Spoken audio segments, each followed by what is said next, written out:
दोस्तों अमिताभ बच्चन का नाम उनकी को स्टार रह चुकी खूबसूरत अदाकारा रेखा के साथ भी जुड़ा था। उस समय अमिताभ बच्चन जया भादुड़ी से शादी कर चुके थे, लेकिन इसके बावजूद भी उनकी नजदीकियां रेखा के साथ बढ़ती रही और आखिरकार जब जया ने खुद रेखा से बात की और साथ में ही अमिताभ बच्चन को भी रेखा के साथ फिर कभी काम न करने और किसी भी प्रकार का रिश्ता नहीं रखने की सख्त हिदायत दी, तब जया के इसी फैसले के कारण ही उनकी शादी बच सकी और आज भी अमिताभ और जया दोनों एक साथ में रहते हैं।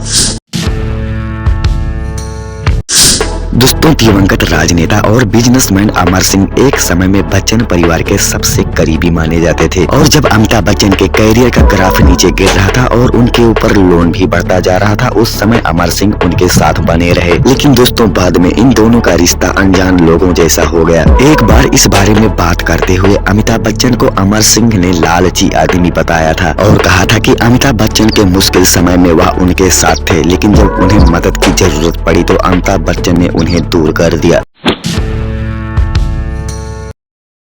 दोस्तों ऐसा कहा जाता है कि अमिताभ बच्चन ने अपने दौर की एक बड़ी मैगजीन कंपनी को अपने स्ट्रांग नेटवर्क का इस्तेमाल करते हुए बंद करवाने की कोशिश की थी। दरअसल दोस्तों बात ये थी कि अमिताभ बच्चन को ये बात पसंद नहीं थी कि मैगजीन उनसे जुड़े विवादों के बारे में आर्टिकल छाप रही थी और कहा जाता है कि अमिताभ ने जब मैगजीन को बंद करवाने की कोशिश की तो मैगजीन को भी काफी नुकसान हुआ और इसके बाद सभी मैगजीन हाउस ने एकजुट होकर अमिताभ को ही बैन कर दिया।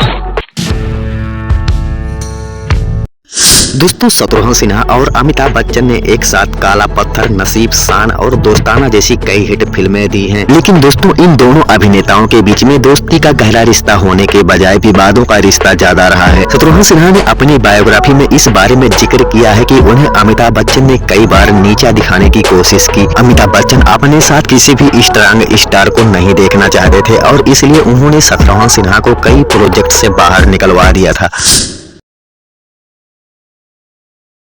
दोस्तों आज का अर्जुन अमिताभ बच्चन के कैरियर की सबसे मुश्किल फिल्मों में से एक रही है। दरअसल उस वक्त अमिताभ बच्चन विवादों से घिरे हुए थे और जिसके चलते उनका काम भी प्रभावित हो रहा था और दर्शक भी उनकी फिल्मों में कम इंटरेस्ट लेने लगे थे। इस फिल्म का ओरिजिनल टाइटल पहले कौन सुने फरियाद रखा गया था, लेकिन बाद में इसे बदलकर आज का अर्जुन किया गया। इस फिल्म के रिलीज के कुछ दिन पहले अमिताभ बच्चन अपने विवादित कोर्ट केस जीत गए और उनकी यह जीत फिल्म को भी हिट कई में कमाल का था।